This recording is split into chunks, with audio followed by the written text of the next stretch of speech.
Hello, welcome back to the reading of the poem of the Man God, written by Maria Valtorta, Volume 3. Chapter 280, Part 1, At the Temple for the Tabernacles. 20th September 1945. Jesus is going to the temple. The male disciples precede him in groups. The women disciples follow him, also in groups, that is, his mother, Mary of Clopas, Mary Salome, Susanna, Joanna of Chuza, Eliza of Bethsur, Annalea of Jerusalem, Martha and Marcella. The Magdalene is not there.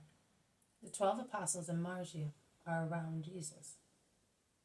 Jerusalem is in the pomp of its solemn festivities. There are people in every street and from every country, singing, talking, whispering of prayers. The cursing of ass drivers, the weeping of children can be heard everywhere.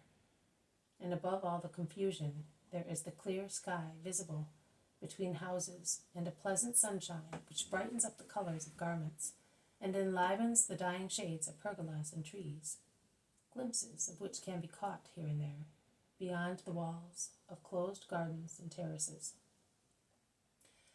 Jesus at times meets acquaintances, and their greetings are more or less respectful according to the mood of the person he meets. Gamaliel, in fact, bows deeply, but superciliously, and stares at Stephen, who smiles at him from the group of disciples, and whom Gamaliel calls aside, after bowing to Jesus, and says a few words to him. Stephen then goes back to his group. The salutation of Cleopas of Emmaus, the old head of the synagogue, is revering. He is on his way to the temple with his fellow citizens. As harsh as a curse is the reply of the Pharisees of Capernaum to Jesus' greeting. Johannan's peasants, led by their steward, greet Jesus by throwing themselves on the ground and kissing his feet in the dust of the road. The crowds are amazed and stop to watch the group of men who at a crossroads prostrate themselves with a cry at the feet of a young man who is neither a Pharisee nor a famous scribe, who is neither a satrap nor a powerful courtier. And some ask who he is, and a whisper spreads. He is the Rabbi of Nazareth, the one who is said to be the Messiah.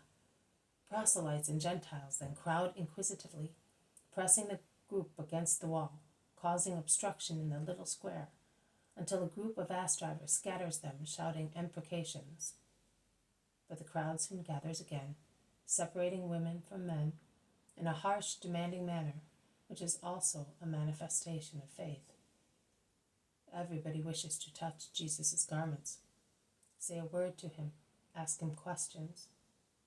Their efforts are quite futile, because in their haste, in their anxiety and restlessness to move forward, they push one another so that no one is successful, and even questions and answers become muddled in the babble.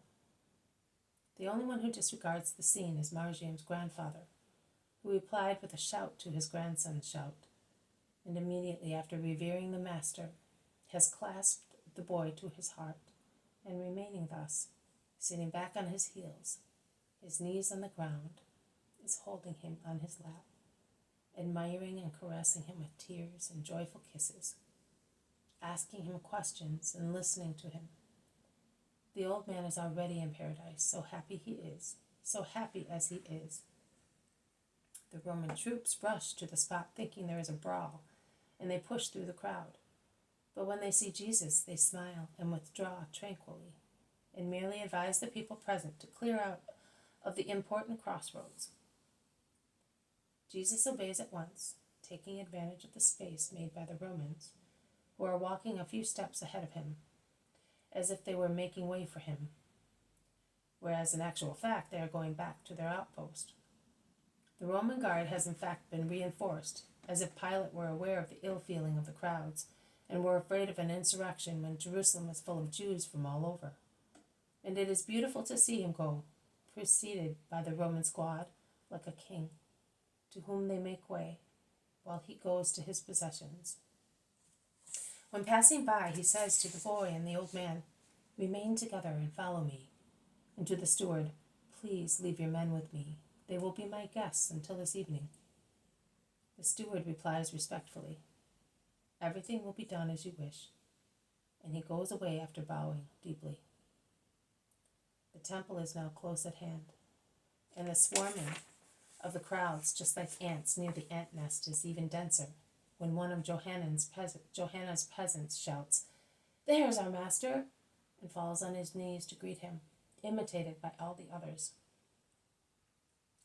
Jesus remained standing in the middle of a group of people, prostrated, because the peasants had gathered round him. He turns round, looking towards the place pointed out by the peasants, and meets the glance of a Pharisee, pompously dressed, whom I have already seen, but I do not know where.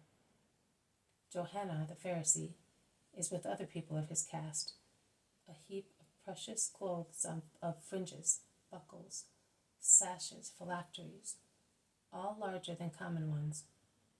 Johanna looks at Jesus attentively, a glance of mere curiosity, but not disrespectful. Nay, his salutation is a stiff one, just a slight inclination of the head. But it is a greeting to which Jesus replies respectfully. 2 or 3 more Pharisees greet him, whilst others look scornfully, or pretend to be looking elsewhere. Only one hurls an insult, and the people near Jesus start, and even Johanna turns round immediately, fulminating with his eyes the offender, a man younger than he is, with hard, conspicuous features. Once they have gone by, and the peasants dare to speak, one of them says, "That is Doras, master, the one who cursed you." "Never mind. I have you who bless me," replies Jesus calmly. Leaning against an archivolt, there is Manaen with other people, and as soon as he sees Jesus, he raises his arms with a cry of joy. "This is surely a joyous day, as I found you," and he moves towards Jesus, followed by those who are with him. He reveres Jesus under the shady archivolt, where voices resound like under a dome. This has been a reading from the poem of the Man God, written by Maria Valtorta, Volume 3, Chapter 280, Part 1, At the Temple for the Tabernacles. Thank you for listening. I will see you tomorrow. May God bless you, and may peace be with you.